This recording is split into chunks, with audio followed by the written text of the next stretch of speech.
Okay, this is part two of what to do if you're one of the best players on your team.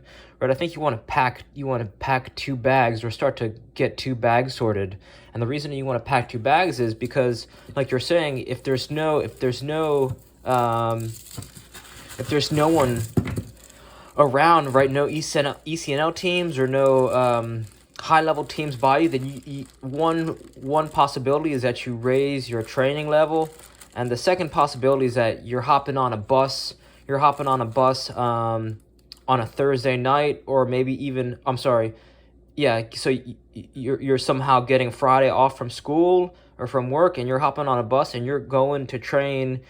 You develop a relationship with a team, even if they're slightly a year older, and you're going somewhere for the weekend, and you're basically organizing somewhere where you could grow your skills and abilities somewhere as near as possible. But if you have to, it'd be more ideal if you could take a bus and you're staying there for the weekend. And I think these are some of the things that you want to pack. Basically, the bare minimum you would need, right?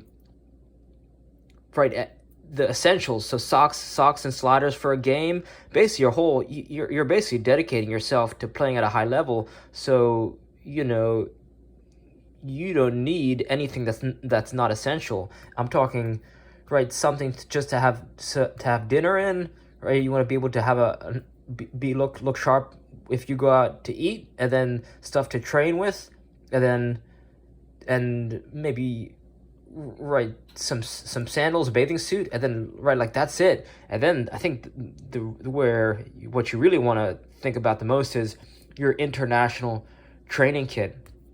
Right, this is something that I wish someone would have told me when I was your age, right, 13 years old, to start to bring this kit with me wherever I go, so that I could start to create a world-class training routine.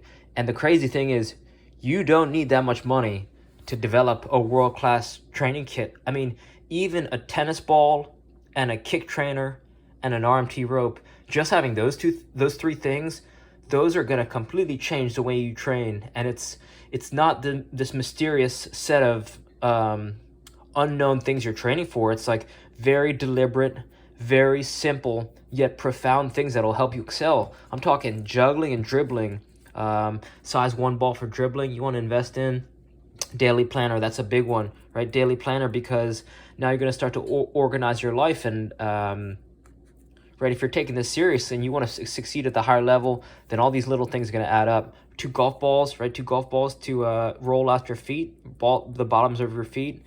2.2 pound medicine ball, right? Improve your juggling, your striking, and your power.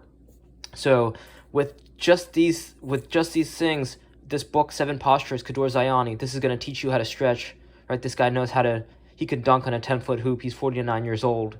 And he shows you how to take care of your body through stretching. This is a timeless book because he's a product. He doesn't just talk the talk, he walks the walk, right? I don't think there's any other 49-year-old who's 5 feet. I think he's 5 feet 11 inches and can still dunk. I think he's the only person. And here are some skills that I want you to learn. Right, I mentioned them in the last video, but it's Ito Portal, locomotion, beginner routine. That's a high-class warm-up, world-class warm-up. Dmitry Klokov, 2014 warm-up. We have the alternating underhand sneak. I mentioned that before. That's David Weck. You need an RMT rope, so you got to figure out, buy or make an RMT rope just with some soft rope, as long as you are tall. You want to look up all the variations, the ab variations of the torture twist. You want to master Dick Hartzell's lower body flexibility routine. And then you want to master How to Breathe by Dr. Vranich. This might be the most important one. Dr. Vranich, How to Breathe. And also Power Posing by Amy Cuddy. You do this before any interview, before you take any big exams. You could do this before any PK, any corner kick, any free kick. This is super powerful and so simple, right? You don't need a thing. Just watch that video. And if you can get these things together, and then the next challenge becomes finding the team, or reaching out to a team, and maybe a team, like, what you're trying to do is reach out to the team and find a parent who's basically going to sponsor you and allow you to train, right? Because they're going to believe that you have this dedication and you're willing to improve their game. That's going to, if the more they help you, the more that you're going to be able to help them in the future. That's why they do it, because they're going to generously let you stay with them at their house, or they're going to, help bring you to training and whatnot. So that's basically the goal, to be able to train with one of these high level teams, since there's none in your area. But you'd be amazed what you could do with a little bit of patience and a little bit of time, right? If you could start to master every single one of these things, especially all of these skills, right? Like, environment is super important, and I'm not saying it's not, but you could take these are things that current D1 athletes haven't mastered, or these, right? There's college kids these days who can't keep a soccer ball up for 10 minutes straight, 5 minutes straight, or who can't keep a ball up, right? 25 right foot, 25 thigh, 25 head, 25 left thigh, 25 left foot. So, those are good places to start.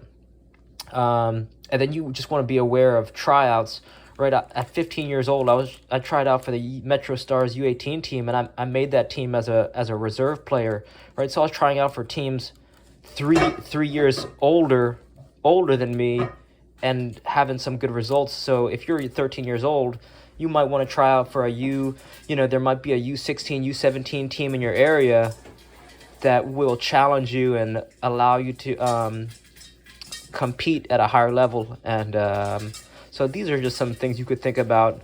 But if you can pack your bag, basically the essentials, and get rid of everything else in your life that's unessential, this is going to help streamline your life. It's going to make your even just your thoughts, the things that you look at and the things you own, they actually own you. So if you give away all the things you don't need, throw out all the trash, basically declutter your life, it's going to help you, streamline your thought process, get into, if your room is cluttered at this moment in time, if you're watching this video and your bed isn't made and your room isn't clean, this is a good place to start, right? Declutter your life, only keep the essentials, right? Then you'll start to see how unnecessary some of the things that you don't need are, things you never wear.